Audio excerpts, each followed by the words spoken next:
What would you say is the difference between a scientific research result and a product or service that can be placed on the market?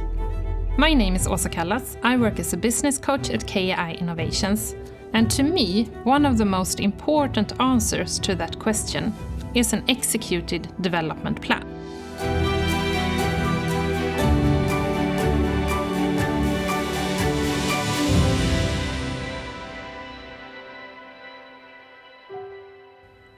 One of the most important things when translating scientific research results into a product or service is to carefully plan your journey.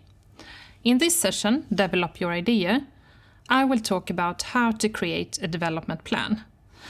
I will talk about what it is, why you need it, and how it looks in practice. So, what is a development plan? The development plan is like a roadmap that will help you to move in a certain direction. In this case, from A, which is your research result, to B, which is your product or service to be implemented on the market. The development plan should outline what has to be done, when it should be done, who should do it, and what resources you need. And the development plan is closely linked to the company's financial plan, and it's a key part of your business strategy.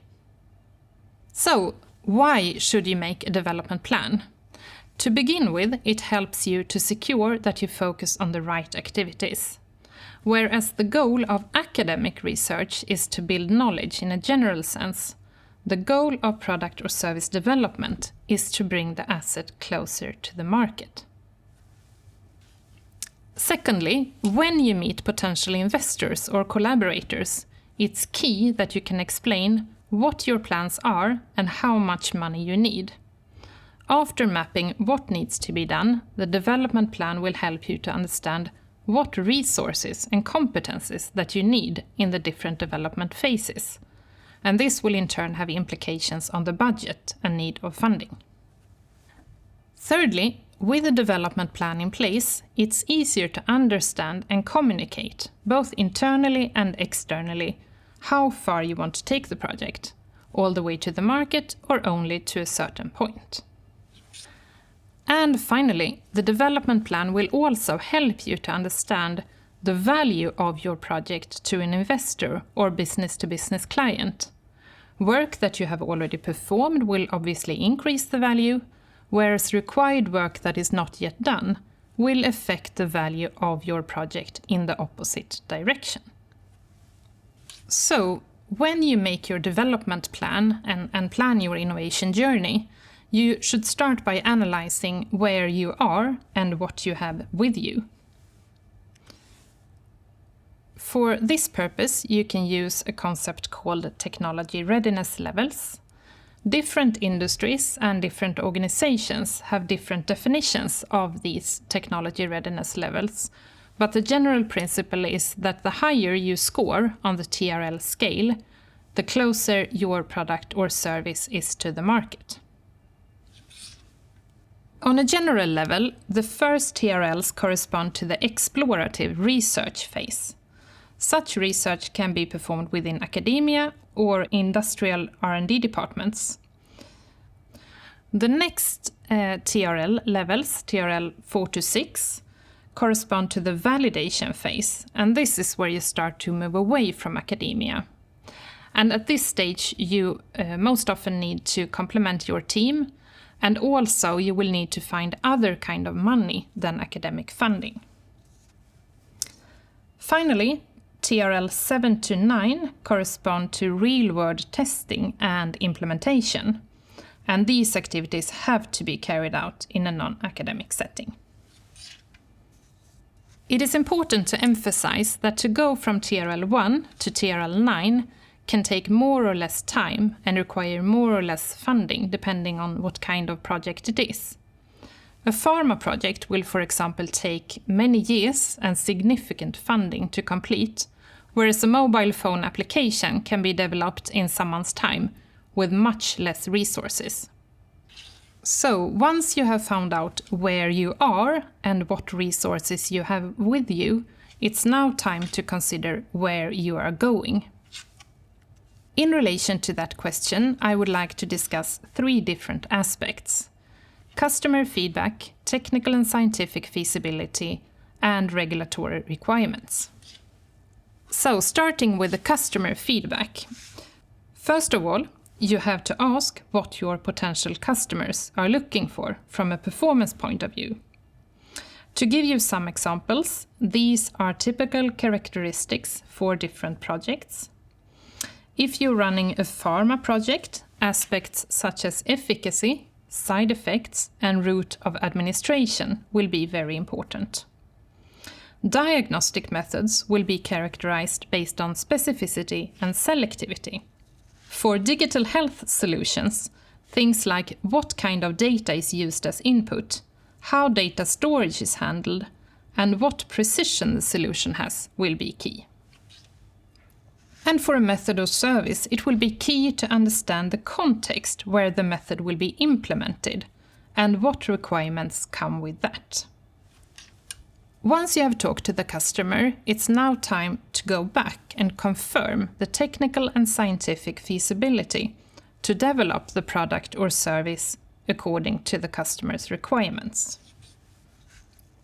You should remember that the feedback feasibility process is iterative, and you need to have a continuous dialogue with your potential customers. Based on the feedback that you get, you will either have to adapt the product or service according to the customer's requirements. If this is not possible, you will have to identify another or a narrower target group that is willing to buy the product as it is, or only with smaller adjustments. And if this is not possible, you might actually have to abandon your project.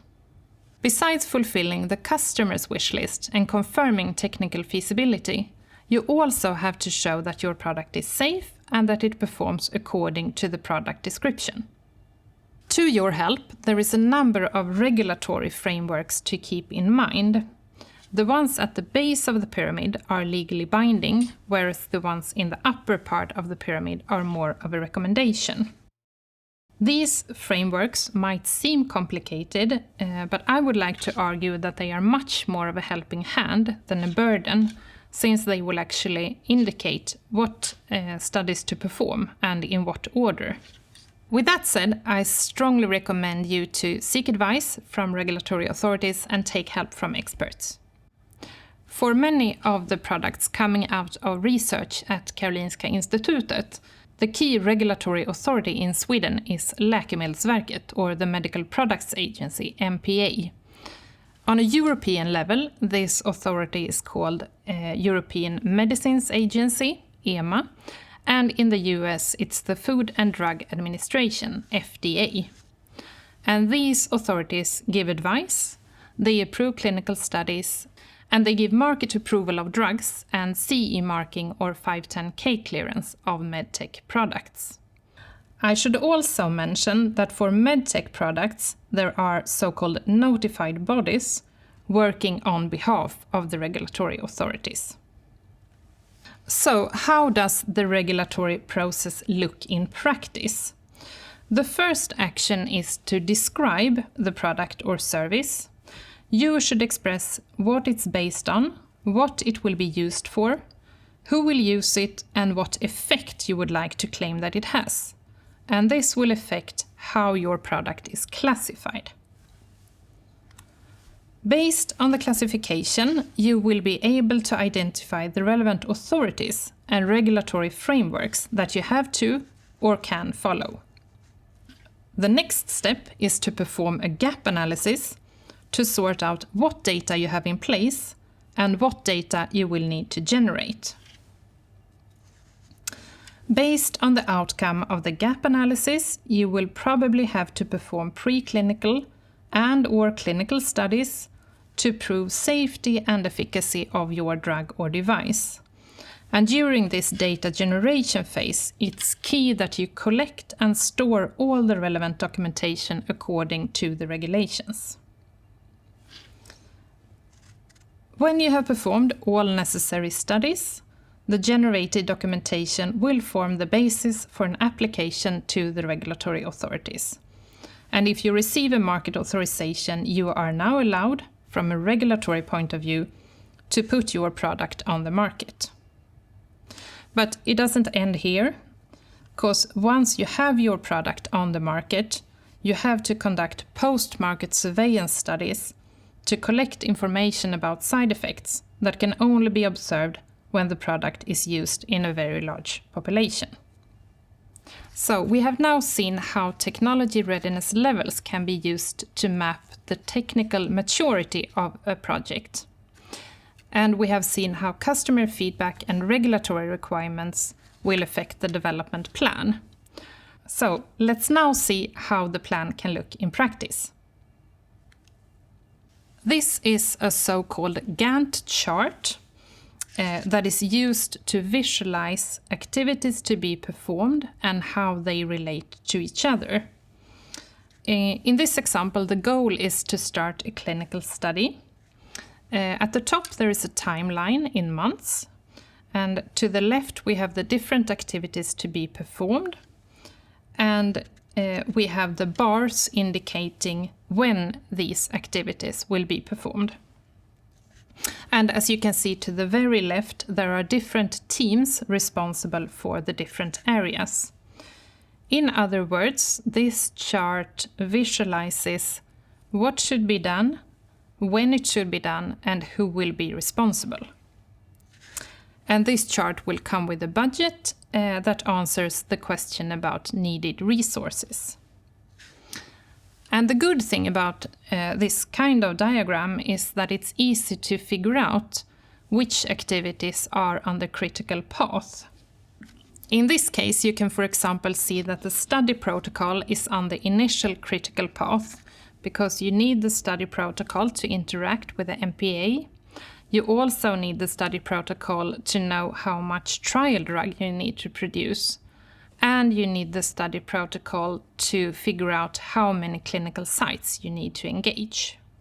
When you list your activities to be performed, you can use the SMART acronym as a checklist, where S stands for specific, M for measurable, A for attainable, R for relevant, and T for time-bound.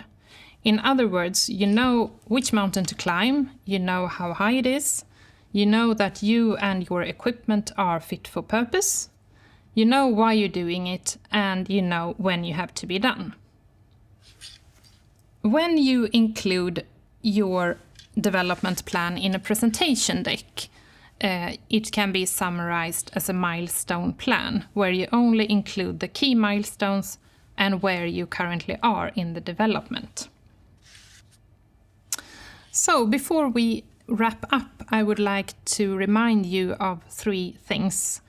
The first is to plan early.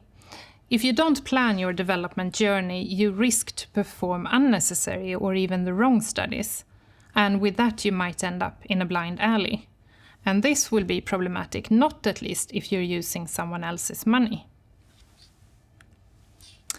Number 2, stay open-minded. Be open for things that you learn from customers, producers, and experts.